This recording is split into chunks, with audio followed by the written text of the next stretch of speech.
எந்த ஒரு கலப்படம் இல்லாமல், ரசாயனம் இல்லாமல், ஃபுட் கலர்ஸ் இல்லாமல் ரொம்ப ரொம்ப சுத்தமாக தயாரிக்கப்பட்டது தான் இந்த லிஸ்ட்டில் இருக்கிற ப்ராடக்ட்ஸு. உங்களுக்கு வேணும்னா கீழே இருக்க நம்பருக்கு ஆர்டர் பண்ணுங்கள். உங்கள் வீடு தேடி உங்களுக்கு வரும். என் அன்பு வணக்கம்.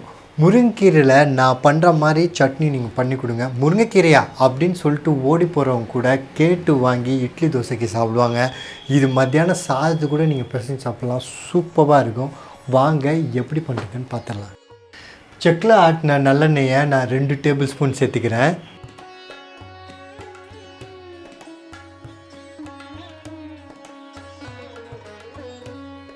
எண்ணெய் நல்லா காஞ்சதுக்கு அப்புறமா 1/4 டேபிள் ஸ்பூன் நான் கடுகை சேர்த்துக்கிறேன். கடுகு நல்ல இந்த மாதிரி படபடன்னு பொரிஞ்சு வந்ததுக்கப்புறமா 2 டேபிள் ஸ்பூன் கடலைப்பருப்பும் 2 டேபிள் ஸ்பூன் உளுந்த பருப்பையும் நான் இதில் சேர்த்துக்கிறேன். சேர்த்துட்டு அப்படியே இது வறுபடட்டும். லேசாக செவக்க ஆரம்பிக்கிற டயத்தில் 3 காஞ்ச மிளகாவை கிள்ளி வச்சுருக்கிறேன். அதை நான் இதில் சேர்த்துட்டு உடனே நான் 1/2 டேபிள் ஸ்பூன் கல்லுப்பையும் சேர்த்து அப்படியே பிரட்டி எடுத்துட்டு இந்த டயத்தில் நாம் என்ன பண்ணலாம், முருங்கைக்கீரையை 2 கைக்குத்து நான் வச்சுருக்கிறேன்.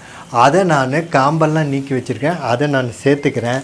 சேர்த்துட்டு கேஸ் ஆஃப் பண்ணிவிடுங்க. அந்த 1 நிமிஷம் அந்த இருப்பு சட்டிலே போட்டு பிரட்டுங்க.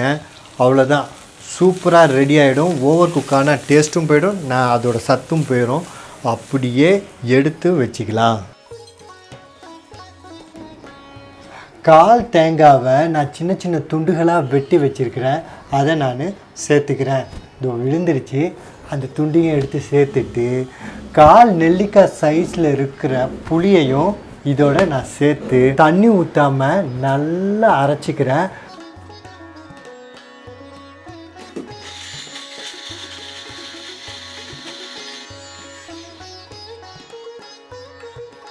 நல்லா இந்த மாதிரி நல்லா ஃபைனாக அரைச்சதுக்கு அப்புறமா ஆற வச்சுருந்த முருங்கைக்கீரையை நான் இந்த மிக்ஸி ஜாரில் இதோ சேர்த்துக்கிறேன்.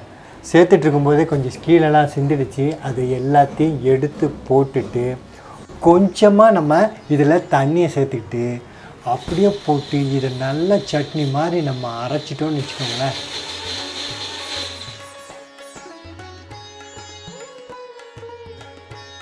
அருமையாக சட்னி பதத்துக்கு இதை நம்ம அரைச்சி பவுலில் ஊற்றியாச்சு. இதுக்கு இன்னும் நல்லா சூப்பராக இருக்கிறதுக்கு நான் ஜென்ரலான ஒரு தாளிப்பு போட்டுக்கிறேன். கடுகு, பெருங்காயம் இதெல்லாம் போட்டு கருவேப்பிலை போட்டு நான் தாளிப்பை ஊற்றி விட்டோம்னா தோசையோ இட்லியோ என்ன டிஃபன் ஐட்டம் சாப்பிட்டாலும் ரொம்ப அருமையாக இருக்கும். ட்ரை பண்ணி பார்த்துட்டு எனக்கு சொல்லுங்கள்.